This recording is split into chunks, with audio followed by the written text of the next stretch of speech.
हाय, कैसे हो आप सब। आज के वीडियो में हम बात करेंगे कुछ ऐसी बुक्स के बारे में जो मैं आप लोगों को रिकमेंड करना चाहती थी। बेसिकली कुछ सेल्फ हेल्प बुक्स हैं, कुछ साइकोलॉजी बुक्स हैं जिनको पढ़ के आप एक पॉजिटिव चेंज ला सकते हो, अपने बिहेवियर में कुछ नई चीज़ें सीख सकते हो।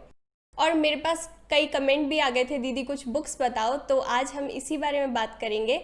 सबसे पहले मैं ये बता दूं कि जो भी मैं बुक्स यहाँ पे बताऊंगी वो कोई पर्टिकुलर ऑर्डर में नहीं है, जैसे जैसे मैंने लिखी है वैसे वैसे मैं बताती जाऊंगी। And if you are someone जो कभी रीड नहीं करते हैं बुक्स या उनको कोई शौक नहीं है, तो मैं बस ये बोलूँगी कि रीड करना हम सब के लिए इम्पॉर्टेंट इसलिए है क्योंकि हमें एक डिफरेंट पर्सपेक्टिव देखने को मिलता है, हम नई चीज़ें सीख पाते हैं। अगर मैं रीड नहीं करती, मुझे बस ये पता है जैसे मैं सोचती हूँ, मुझे वही चीज़ पता है। बट अगर 4 लोगों को मैं पढ़ती हूँ तो उनका विजडम भी मैं जान पाती हूँ, उनसे उनके जो एक्सपीरियंस हैं, उनसे जो उन्होंने निचोड़ निकाला उसको समझ सकती हूँ। सो रीड करना बहुत इंपॉर्टेंट है, नहीं करते तो करना शुरू कर दो। सबसे पहली बुक मैं जो रिकमेंड करना चाहती हूँ वो है man's search for meaning by Victor Frankl. Basically Victor Frankl जो थे एक साइकियाट्रिस्ट थे और एक होलोकॉस्ट सर्वाइवर थे।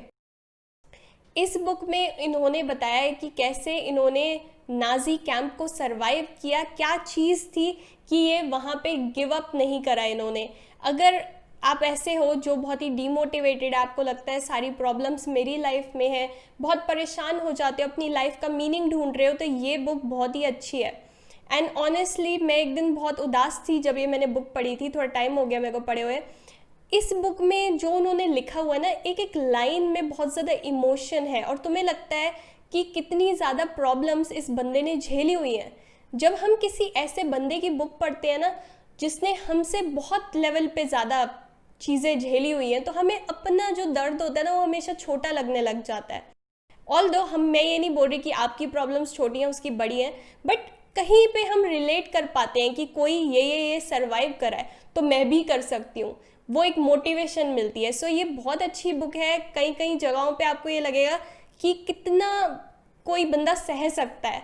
सो वेरी ब्यूटिफुल बुक, आपको ज़रूर रीड करनी चाहिए ये। नेक्स्ट बुक जिसकी हम बात करेंगे वो है get out of your own way by Mark and Philip. So ये जो बुक है इसमें बताया गया है काफ़ी सारे हमारे ऐसे बिहेवियर्स होते हैं जो हमें पीछे की तरफ खींचते हैं। जैसे हम चीज़ें को डिले करते रहते हैं, बिना बात पे हमें गुस्सा आ जाता है, हम सोचते हैं दूसरे बिना बोले हमारी बात को समझ लें, हम हाँ बोल देते हैं जब हमें ना बोलना हो। बहुत सारी ऐसी चीज़ें, जैसे हम जेलस हो जाते हैं किसी से। इन सब बिहेवियर्स को जो हमें पीछे खींच रहे हैं उनको हम ठीक कैसे कर सकते हैं ताकि हम अपने गोल्स की तरफ पहुंच पाएँ। And if you are someone जिसको लगता है कि मेरे को अपने आप को कई जगहों पे इम्प्रूव करना है ताकि मैं गोल्स तक पहुंच पाऊँ, मेरे बहुत सारे ऐसे नेगेटिव बिहेवियर्स हैं जो मेरे को पीछे खींचते हैं, तो ये बुक बहुत अच्छी है। और अगर आप स्टार्ट कर रहे हो रीडिंग तो बहुत ही सिंपल बुक है, इससे आप स्टार्ट कर सकते हो। नेक्स्ट है the nice girl syndrome by Beverly. ये बुक जो है बेसिकली फोकस करती है उन लड़कियों के ऊपर जो बहुत ज़्यादा स्वीट होती है, बहुत ज़्यादा केयरिंग होती है और लोगों की बहुत ज़्यादा हेल्प करती है, उनको प्रायोरिटाइज करती है, अपनी नीड्स का ध्यान नहीं देती। सो इस बुक में बताया गया है कैसे अगर आप हद से ज़्यादा अच्छे हो तो ये आपको नेगेटिवली अफेक्ट कर सकता है, लोग आपको अब्यूज़ कर सकते हैं क्योंकि आप अपना ध्यान नहीं रख रहे, अपने से ज़्यादा लोगों का ध्यान रख रहे हो। So if you are someone जो सबका ध्यान रखते रहते हैं बट अपनी नीड्स का ध्यान नहीं रखते, जहाँ पे आपको ना बोलना होता है वहाँ हमेशा हाँ बोल देते हो, आपको समझ नहीं आता कि अपने लिए स्टैंड कैसे लेना है, so it's a very nice book जो आप पढ़ सकते हो। इन्हीं ऑथर ने जिसने नाइस गर्ल सिंड्रोम लिखी है, इनकी एक और बुक है हील योर इमोशनल सेल्फ, जिसमें इन्होंने बताया है कि आप अपने इनर क्रिटिक को कैसे ठीक कर सकते हो। जो आपके अंदर से हमेशा एक आवाज़ आती है ना, I am never good enough, या आपकी अगर सेल्फ एस्टीम बहुत लो है, उसको कैसे ठीक कर सकते हो। इन्होंने बताया जैसे जो हमारे अंदर की आवाज़ होती है, जो हम अपनी सेल्फ एस्टीम अगर हमारी बहुत लो है, ये हमारे बचपन की वजह से होती है, जैसे हमारे को रेज किया गया है। अगर हमारे मम्मी पापा ने हमें वैलिडेशन नहीं दिया बचपन में, हमारी उस तरीके से हमें बताया नहीं हमारे बारे में, तो हमारी वो चीज़ ना हमेशा रह जाती है कि शायद मैं उतनी अच्छी नहीं हूँ। उस चीज़ को आप कैसे ठीक कर सकते हो, ये एक और बुक है जो आप पढ़ सकते हो। अपने इनर क्रिटिक को, जो हमेशा बोलता रहता है ना एक अंदर की आवाज़ की तू उतनी अच्छी नहीं है, वो तेरे से बेटर है। जो आपकी सेल्फ एस्टीम बहुत लो है ना कि मैं कुछ कर नहीं सकती, मेरा क्या ही मेरे में अच्छा है, ये वाली चीज़ आप ठीक कर सकते हो। जो आपके पास के ट्रॉमाज हैं, जो आपके बचपन से चलते आ रहे हैं, उन चीज़ को आप हील कर सकते हो। सो ये बुक भी आप पढ़ सकते हो। एक और बुक जो आप पढ़ सकते हो वो है 12 rules for life by doctor Jordan Peterson. Doctor Jordan Peterson एक क्लिनिकल साइकोलॉजिस्ट हैं, साथ में यूनिवर्सिटी प्रोफेसर भी हैं। इस बुक में उन्होंने 12, जैसे ही नाम से पता चल रहा है, 12 चीज़ें बताई हैं जो आप फॉलो कर सकते हो अपनी लाइफ में। अब ये क्या है, जो चीज़ें आप देखोगे ना बुक में लिखी हुई है, ये 12 जो रूल्स दिए हैं इन्होंने, ये ऐसे रूल्स हैं, इनमें से कई सारी चीज़ें हमें ऑलरेडी पता है। जब आप पढ़ोगे तो आपको ये रियलाइज़ होगा कि यार ये तो मुझे पता है, इसके पीछे क्या रूल है। बट इन्होंने जो उसके पीछे साइकोलॉजी दी है, जितनी ये डेप्थ में गए हैं, दैट्स अमेजिंग। और डॉक्टर जॉर्डन पीटरसन एक ऐसे बंदे हैं जिनको मैं यूट्यूब से जानती हूँ, उनके मैं बहुत ज़्यादा वीडियोस देखती हूँ, तो वो जो भी बोलते हैं उस बात में बहुत डेप्थ होती है।